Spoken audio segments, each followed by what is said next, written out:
Navkranti media एनकेएम news में आपका स्वागत है। मैं हूं संदीप शर्मा।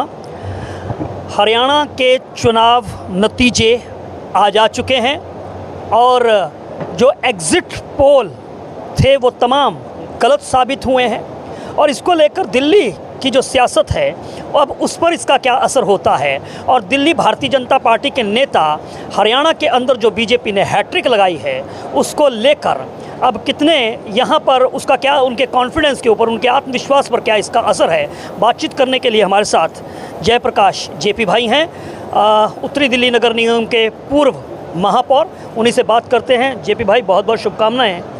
बहुत अच्छे परिणाम जो हैं, अपेक्षा तो नहीं थी। एग्ज़िट पोल्स जो थे वो दिखा रहे थे रिज़ल्ट कुछ और, लेकिन परिणाम जो है एग्ज़िट पोल के अलावा जो एग्जैक्ट पोल आए हैं उसके परिणाम कुछ अलग आए हैं।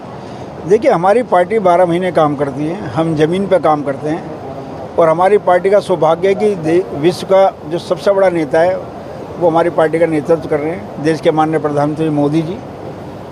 हम कार्यकर्ता प्रधान संगठन है, हम 12 महीने काम करते हैं, हम लोगों के बीच में जाते हैं। कैडर बेस्ड पार्टी है, मंडल इकाई से लेकर राष्ट्रीय इकाई तक 12 महीने 24 घंटे पार्टी को देश हित में काम करने के लिए प्रेरित करती है।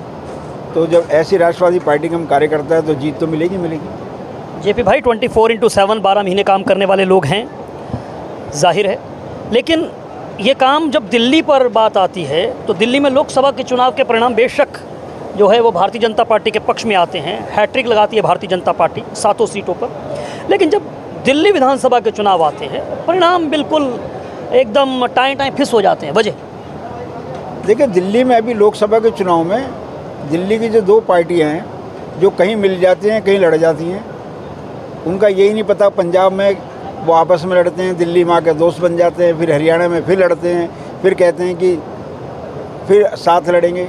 वो दोनों मिल के लड़े थे और दिल्ली की जनता ने उनको नकार दिया।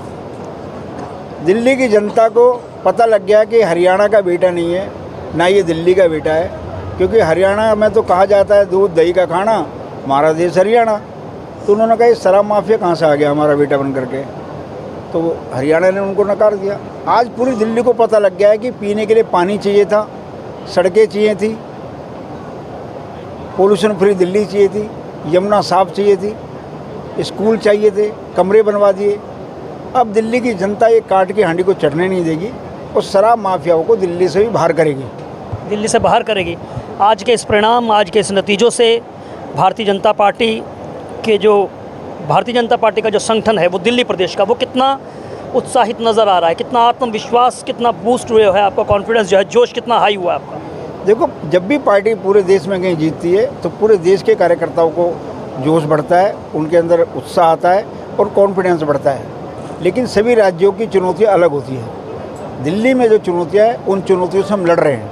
हमने दिल्ली के अंदर साबित करके दिखाया है कि दिल्ली में जो सरकार है केजरीवाल की, जो फ्री के नाम पर गंदा पानी दे रही है, जो फ्री के नाम पर झुग्गियों में बड़े बड़े बिल भेज कर बड़े बिल बिजली के भेज रही है, जो फ्री के नाम पर लोगों को फ्री में बीमारियां दे रही है, अब उनका समय लद गया है।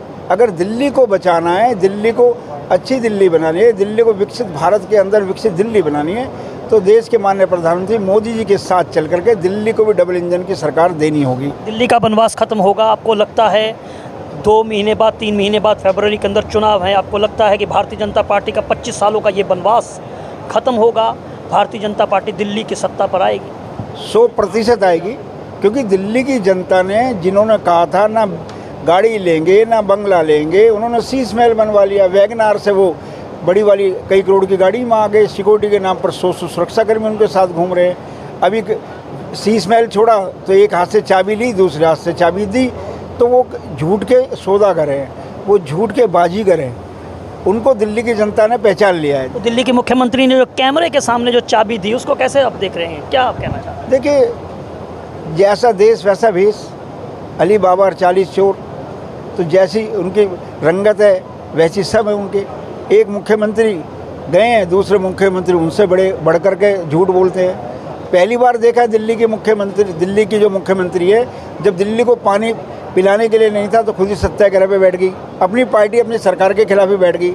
जिन लोगों को व्यवस्था करके लोगों को मूलभूत सुविधाएं उपलब्ध करानी है वो सत्याग्रह कर रहे हैं। इसका अर्थ है कि इनको काम करना नहीं आता। ये लोगों को विपत्ति के समय में नहीं संभाल सकते। जब भी दिल्ली में विपत्ति आई, चाहे कोविड काल में आई, ये सब लोग होम क्वारंटाइन हो गए, एक भी विधायक मुख्यमंत्री नज़र नहीं आया। जब दिल्ली को इनकी ज़रूरत थी, ये शराब नीति बना रहे थे। दिल्ली को पानी की ज़रूरत होती है तो ये सत्याग्रह पे बैठ जाते हैं। दिल्ली के अंदर बारिश आ जाती है तो ये दूसरे राज्य पर ठीकरा फोड़ने लग जाते हैं। अब दिल्ली में पोल्यूशन आएगा तो पराली चिल्लाएंगे, अब पंजाब का नाम नहीं लेंगे।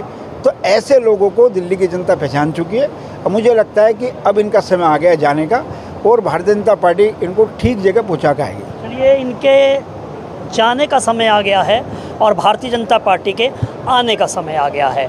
बाकी अब चंद महीने जो हैं वो चुनाव में बाकी हैं। देखना होगा कि दिल्ली की जनता जनार्दन अब सत्ता की चाबी किसको देती है। क्या भारतीय जनता पार्टी का वनवास समाप्त होता है, या केजरीवाल जिस तरह से हरियाणा में भाजपा ने हैट्रिक लगाई है, दिल्ली में भी हैट्रिक लगाते हैं। देखना होगा। संदीप शर्मा, नवक्रांति मीडिया, दिल्ली।